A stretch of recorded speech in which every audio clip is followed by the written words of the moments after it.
اما بعد فاعوذ باللہ من الشیطان الرجیم بسم اللہ الرحمن الرحیم وَلِكُلِّ أُمَّةٍ أَجَلٌ فَإِذَا جَاءَ أَجَلُهُمْ لَا يَسْتَأْخِرُونَ سَاعَةً وَلَا يَسْتَقْدِمُونَ۔ اور ہر قوم کے لیے ایک میعاد مقرر ہے، جب وہ میعاد پوری ہو جائے گی تو وہ نہ ایک گھڑی پیچھے ہوں گے اور نہ ایک گھڑی آگے ہو سکیں گے۔ یا بنی آدم اما یأتینکم رسول منکم یقصون علیکم آیاتی فمن اتقی واصلح فلا خوف علیہم ولا هم یحزنون۔ اے اولاد آدم، اگر تمہارے پاس خود تم میں سے ایسے رسول آئیں جو تمہارے سامنے میری آیتیں بیان کریں، سو جو شخص اللہ سے ڈرا نیک ہو گیا، ان پر کوئی خوف نہیں، نہ وہ غمگین ہوں گے۔ اللہ وحدہ لا شریک نے ارشاد فرمایا جی، اور ہر قوم کے لیے ایک میعاد مقرر ہے، جب وہ میعاد پوری ہو جائے گی تو وہ نہ ایک گھڑی پیچھے ہو سکیں گے نہ ایک گھڑی آگے ہو سکیں گے۔ کائنات عالم میں جو چیز بنی ہے، پیدا ہوئی ہے، اس نے فنا ہونا ہے، اس کی ایکسپائری ڈیٹ ہے، اور ہر ایک شے، صرف ایک ذات، کل من علیہا فان ویبقی وجہ ربک ذو الجلال والاکرام، بس اللہ کی ذات کے علاوہ کائنات میں کوئی شے ایسی ہے ہی نہیں جس میں بقا ہو، صرف ایک وحدہ لا شریک ہے۔ میں ابھی عربی شاعر کی ایک شاعری پڑھ رہا تھا، وہ کہتا ہے جی کل مخلوق سیموت، جو بھی مخلوق ہے نا جی اس نے مرنا ہی مرنا ہے۔ کل مرزوق سیقون، جو بھی رزق کھا رہا ہے نا سکون میں آ جائے گا۔ آپ کو دوائی کی ضرورت کب ہے؟ کھانے کی ضرورت کب ہے؟ سونے کی ضرورت کب ہے؟ پینے کی ضرورت کب ہے؟ چلنے پھرنے، رفع حاجت کی، نہانے دھونے، یہ کب ضرورت ہے؟ جب سانس چل رہی۔ حضور جس وقت سانسیں بند ہوئی ختم ہوگی چھٹی کھلی ولی، پھر نہ تو کسی دوائی کی ضرورت ہے، نہ تو پھر کسی آپ کو پانی کی، خوراک کی، نہ کسی کپڑے کی کچھ ہے کہ ضرورت۔ یہ 4-5 دن ہوئے اس بات کو۔ ایک سیدزادے کی لاش کو، جسم کو انہوں نے 300 سال کے بعد قبر سے نکالا ہے۔ سبحان اللہ، خون رسول ہو تو اس کا اپنا ایک جلوہ تو ہوتا ہے نا۔ حضرت جی 300 سال کے بعد اس کا کفن بھی میلا نہیں ہوا تھا، اور یہ میں نے خود دیکھا ہے، اس کا کفن بھی میلا نہیں۔ اور جب اس کے چہرے انور کی زیارت کی نا جی، تو ایسا لگ رہا تھا جیسے جلال کے اندر غصے میں بندہ نہیں دیکھتا کسی کہ تم نے مجھے نیند سے بے چین کر دیا، بے آرام کر دیا ہے۔ اللہ اکبر، اللہ اکبر، رہ اللہ دنائی واقعی جانا ہے۔ اس کائنات میں اگر اللہ کی ذات کے بعد کسی کو زندگی دائمی ملتی نا، تو وہ تیرے میرے سونے نبی جناب محمد الرسول اللہ صلی اللہ علیہ وسلم کو ملی تھی، دائمی زندگی ملتی۔ وہ ہستی تھی ایسی کہ کائنات میں ان کا فیض آخری دن تک ان کے ہوتے ہوئے چلتا۔ چل تو آج بھی فیض تو انہی کا ہے جی، تو زندہ ہے واللہ، تو زندہ ہے واللہ، میرے چشم عالم سے چھپ جانے والے۔ یہ تو ہماری نگاہوں کا قصور ہے، ہم نہیں دیکھ پا رہے، ورنہ جنہوں نے دیکھا انہوں نے کہا خبردار، تو زندہ ہے واللہ، تو زندہ ہے۔ یعنی آنکھ والا تیرے جوبن کا تماشا دیکھے، دیدہ ایک اور کو کیا ہے نظر کیا دیکھے۔ اللہ، یہ تو میری آنکھ کا قصور ہے نا، وہ دیکھ نہیں پا رہی، ورنہ لجپال آج زندہ تو آج بھی ہیں جی۔ لیکن ظاہری حیات یہ صرف جو ہے اصول ہے میرے رب کا، کسی کو اللہ نے نہیں دی۔ ہمیشہ کی زندگی جنت میں ہوگی، دوزخ میں ہوگی، مرنے سے پہلے نہیں۔ پھر کہتے ہیں جی الموت قدح کل نفس شاربہا، موت ایسا شربت ہے جناب جو ہر کسی نے پینا ہی پینا ہے۔ کوئی ماں کا لال ایسا نہیں ہے جو شربت یہ نہ پیے۔ وہ الگ بات ہے، کسی کو موت میٹھی لگتی ہے، کسی کو کڑوی لگتی ہے، کسی کو یہ شربت میٹھا لگے گا، کسی کو کڑوا لگے گا۔ ہاں جی، جن کو میٹھا لگے گا وہ کہیں گے مر کے پہنچا ہوں یہاں اس دل ربا کے واسطے، اور جن کو کڑوا لگے گا وہ کہیں گے ہائے ہائے کتھے لے چلے ہو مینوں، کتھے لے چلے ہو، جہنم دا گڑا۔ اور کہتے ہیں والقبر باب کل نفس داخلها، بھائی جان قبر ایک ایسا دروازہ ہے جس میں سے ہر ایک بندے کو گزرنا ہی گزرنا ہے جناب، ممکن ہی نہیں ہے کہ اس دروازے سے کوئی نہ گزرے۔ ہر ماں کے لال نے اس دروازے سے گزرنا، وہ پیر ہے، وہ فقیر ہے، وہ امیر ہے، وہ غریب ہے۔ قبلہ میں قربان جاؤں اس کی تقسیم پر، اور میں قربان جاؤں اس کی لجپالی پر ہیں. امیر کھرب پتی بھی ہوگا نا جی، پھر بھی اس نے 3/6 میں جانا ہے. ریڈی وہ چلانے والا ہوگا تبھی اس نے 3/6 میں ہی جانا ہے. یہ نہیں ہو سکتا کہ امیر آدمی کی قبر کو جو ہے نا 100 گز لمبا کیا جائے، 200 گز چوڑا. نہیں بھائی، امیر نے بھی وہی کفن پہنا ہے، غریب نے بھی وہی کفن پہننا ہے. جب میرے بابو مرنے کے بعد کوئی امیری غریبی کوئی چیز نہیں دیکھی جاتی، اس کا مطلب یہ ہے کہ پھر یہ جتنی بھی وہ ہے نا جی اونچ نیچ، یہ سب تیری میری بنائی ہوئی ہے، میرے رب کی نہیں بنائی ہوئی. قبر میں سوال ہر ایک سے ہوگا. وہ امیر ہے، وہ غریب ہے، وہ پیر ہے، وہ فقیر ہے، وہ کوئی بھی ہے، سوال ہر کسی سے ہونا ہے جناب. اچھا جی، نماز وہ اللہ کا نبی ہے تب بھی فرض ہے، وہ پیر فقیر ہے تب بھی فرض ہے، وہ ایک عام انسان ہے تب بھی فرض ہے. جو ہے نا جی اس کے اصول اس نے سب کے لیے برابر رکھے. قبر کا نظام دیکھ لو، سوالات کو دیکھ لو. کل قیامت والے دن جناب ساری انسانیت، آپ نے بے شمار حدیثوں میں سنا ہوگا، بے شمار علماء سے سنا ہوگا کہ ساری انسانیت پریشان اپنے کسی شفیع کو تلاش کر رہی ہوگی، اس میں ہر ایک شامل ہوگا. تو پھر حکم ربی ہوگا پیارے محبوب جناب محمد الرسول اللہ صلی اللہ علیہ وسلم کو، سونے ہن چل نہ ذرا، ساڈا حکم ہے، شفاعت دا دروازہ کھول، شاباش اسی تینوں اذن دینے ہیں. رب سونا اپنے محبوب کو اذن عطا فرمائے گا، حضور التجا کریں گے. پھر جناب آدم علیہ نبینا علیہ الصلوۃ والسلام سے لے کے عیسیٰ علیہ السلام تک ساری امتیں اللہ کے حبیب کی شفاعت کا جو ہے نا جی وہ حاصل کریں. ہاں جی، آپ اندازہ فرمائیں. او کاکا وہ بند کر، ٹھیک ہے نا جی. انشاءاللہ تعالی العزیز اللہ اپنے حبیب کا صدقہ انشاءاللہ کل قیامت والے دن ہم حضور کی رحمت کے جھنڈے کے سائے کے نیچے ہوں گے انشاءاللہ. کسی کے ساتھ دھوکہ نہیں کرنا، کسی کے ساتھ دھوکہ نہیں کرنا، امانت میں خیانت نہیں کرنی. ماں باپ، بہن بھائی، دوست یار، اساتذہ، کلمہ، اللہ رسول، قرآن حدیث، یہ ساری امانتیں ہیں ہمارے پاس. کسی بھی امانت میں خیانت نہیں کرنی. یہ خیانت نہیں کرنی، دھوکہ نہیں دینا کسی کو. انشاءاللہ تعالی العزیز، انشاءاللہ تعالی العزیز میرے رب کی رحمت سے کروڑ ہاں مرتبہ امید ہے کہ وہ انشاءاللہ حضور کی شفاعت نصیب فرمائیں گے انشاءاللہ. ٹھیک ہے جی.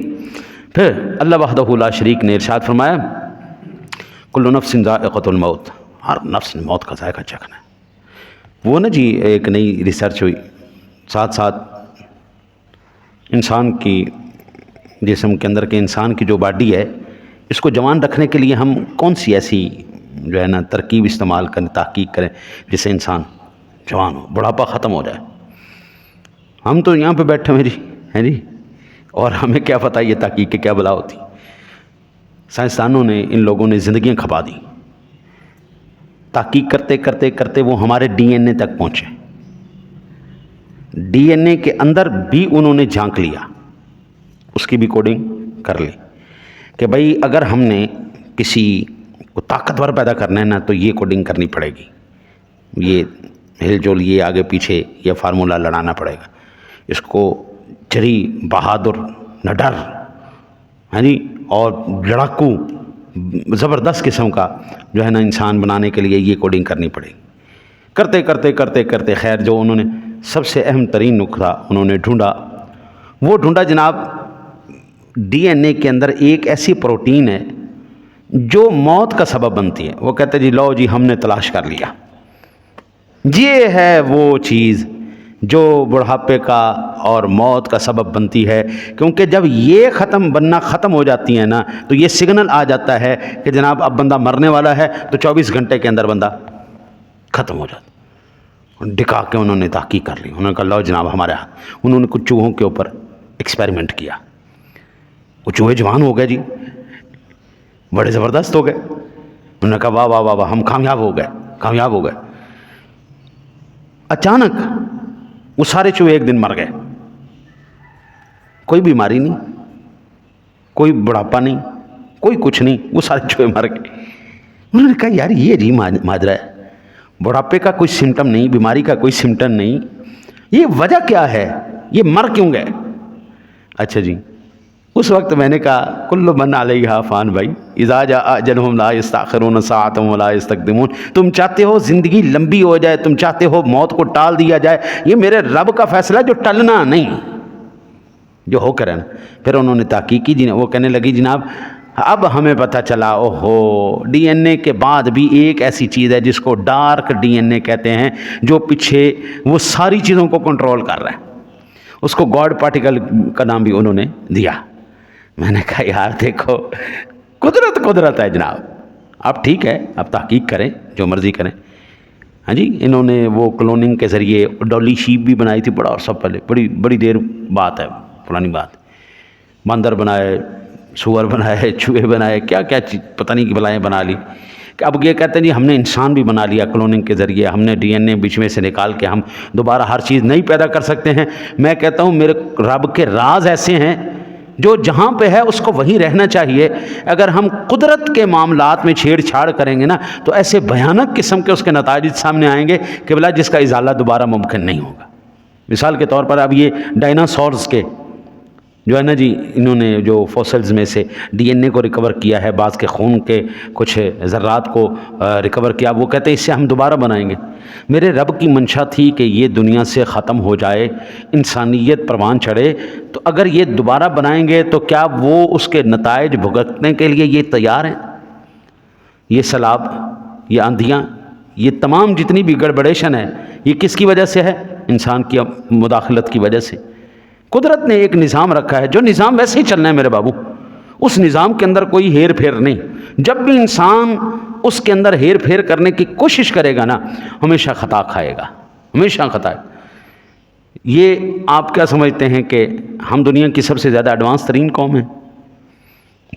ہاں جی، ہم نے راکٹ بنا لیا، ہم نے جہاز بنا لیا، ہم نے ٹیلیسکوپ بنا لی، ہم نے ہبل آج کل نویں ٹیلیسکوپ آئی جیمز، ہاں جی جیمز ٹیلیسکوپ آئی جو دنیا دی سب تو ایڈوانس ترین، جی لکھاں کروڑاں نوری سال دے فاصلے تے دیکھ رہی، سگنل کیچ کر رہی. آپ کیا سمجھتے ہیں کہ دنیا کی واحد ہم قوم ہے جس نے اتنی ترقی کی؟ جناب اللہ کہتا ہے جس قوم نے حد سے زیادہ ترقی کی ہم نے اس کو مٹا دیا. یہ مصری ہے نا جی، احرام مصر نے نا، تھوڑے کول ساری ہے نا جی، وہ کیا کہتے ہیں آلے شالے سارا کچھ ہے نا، بنا کے دکھاؤ دوبارہ. کوئی ماں کا لال سن 2023 کے آج کے دن تک اس کی کاپی نہیں تیار کر سکتا. کاپی تو کاپی رہی، انجینئرنگ کی سمجھ میں نہیں آئی ان بلاؤں نے یہ بنایا کیسے. اعلیٰ حضرت نے فتاوی رضویہ شریف کے اندر ایک مقام پہ لکھا ہے یہ جنات کی کارستانی. تو وہ جنات کی کارستانی ہو، وہ انسانوں کی کارستانی ہو، اس کا مطلب یہ ہے وہ ہم سے زیادہ آگے تھے، ریسرچ کے اندر، تحقیق کے اندر بہت آگے تھے. کدھر گئے؟ ختم ہو گئی بھائی جان. آج ان کی نسلیں بھی کوئی نہیں، ان کے نام لیوا بھی کوئی نہیں. اگر ہم اللہ اور اس کے رسول صلی اللہ علیہ وسلم کی بارگاہ سے ہم بغاوت کریں گے قبلہ، تو پھر بات وہی ہونی ہے جس قوم نے بھی جس بھی رسول کی توہین کی ہے، اللہ نے اس قوم کو زندہ نہیں رہنے دیا. ہمارے پاکستان کے اندر آج عذاب جو ہے مسلط ہے، اس کی وجہ کیا ہے؟ صرف اور صرف ایک وجہ ہے، جو اللہ کے رسول نے ہمیں کامیابی کا راستہ بتایا تھا ہم نے نہیں اپنایا. اللہ رسول کا دامن چھوڑ دیا، مصیبتیں ساڑھے گھر پہ آ گئی ہیں. سادہ سی بات ہے. جو ملاوٹ کرتے ہیں وہ کس لیے کرتے ہیں؟ تاکہ ہم زیادہ سرمایہ کمائیں، اس لیے ہوتی ہے نا جی. کم جو تولتے ہیں وہ اس لیے تولتے ہیں نا کہ ہمارے پاس چیز زیادہ بک جائے گی، ہم زیادہ بیچیں گے اور ہمیں زیادہ پیسہ ملے گا. لو جی، میرے نبی سونے نے ارشاد فرمایا، اس کا مفہوم میں عرض کر دیتا ہوں. حضور فرماتے جو قوم کم تولتی ہے اللہ اس کو قحط میں مبتلا کر دیتا ہے. ہرس ختم نہیں ہونے دیتا اللہ. کبھی آج کل تو نظر نہیں آتے، آج کل خارش لگ جاتی تھی کبھی کبھی کسی کو، نہیں ہمارے بچپن میں ہم نے یہ دیکھا ہوا ہے، جس کے جسم پہ خارش لگتی تھی نا وہ کیا جاتا تھا حتیٰ کہ اس کے جسم کی نا یہ کھال اتر جاتی تھی لیکن وہ پھر بھی خارش کرتا تھا. وہ جتنی خارش کرتا تھا اس کو بڑا مزہ آتا تھا اس وقت، لیکن جس وقت وہ ذرا چھوڑتا تھا پھر جو جلن محسوس ہوتی تھی نا، اوئے ہوئے ہوئے وہ جان لیوا ہوتی تھی. یہی چیز ہے جتنی ہم دنیا کے قریب چلے جا رہے ہیں نا اس وقت تو بڑا مزہ آ رہا ہے، لیکن جب اللہ نے ہمیں بھوننا ہے نا جہنم کے اندر یا قبر میں، اوئے ہوئے ہوئے ہوئے، پھر بڑا ساڑ پینا، پھر بڑا ساڑ پینا۔ مرنا تو ہے ہی نہیں میری جان، تو اتنا لازمی کر جانا کہ کم از کم قبر میں جس وقت جناب رسالت مآب صلی اللہ علیہ وسلم کا چہرہ انور دکھایا جائے، اور میرا یقین ہے کہ سنیں خود جلوہ گر ہوں گے، کملی والے کرم فرمائیں گے جس کی قسمت ہوگی، ورنہ چہرہ تو دکھایا جائے گا نا، تو کم از کم یہ منہ جو ہے نا اپنے نبی کو دکھانے کے لائق کر لینا۔ اور بھائی جان وہ آپ ہیں یا میں ہوں، وہ کوئی بھی ہے، اللہ کی عدالت میں اس نے کھڑا ہونا ہی ہونا ہے، تو یہ دو چیزیں دیکھ لینا، میں نے اللہ کے آگے بھی پیش ہونا ہے، میں نے نبی کے آگے بھی پیش ہونا ہے، پھر میرے بابو تیرا جو دل کرے، یہ دو چیزیں ذہن میں رکھ کے نا، پھر جو تیرا دل کرے، تو زنا کو دل کرے زنا کر، چوری کو دل کرے چوری کر، شراب کو دل کرے شراب پی، بس یہ دو باتیں ذہن میں رکھنا کہ میں نے اپنے نبی کو منہ بھی دکھانا ہے، میں نے رب کی عدالت میں بھی پیش ہونا ہے، جہاں سے فرار نہیں ہے، یہ نہیں ہو سکتا کہ تم فرار ہو جاؤ، بس یہ دیکھ لینا، یہ دو باتیں ذہن میں رکھ لینا، پھر جو تیرا دل کرے۔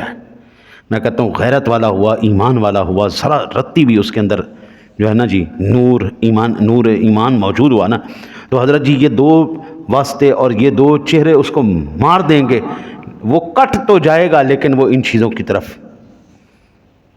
مجھے اپنے نبی کے سامنے پہ پہلی حاضری حضور کی بارگاہ میں، محشر والے دن اللہ کی بارگاہ میں، یہ دو چہرے جو ہے نا یاد رکھیے گا، یہ دو جگہیں ایسی ہیں جہاں سے فرار کوئی نہیں۔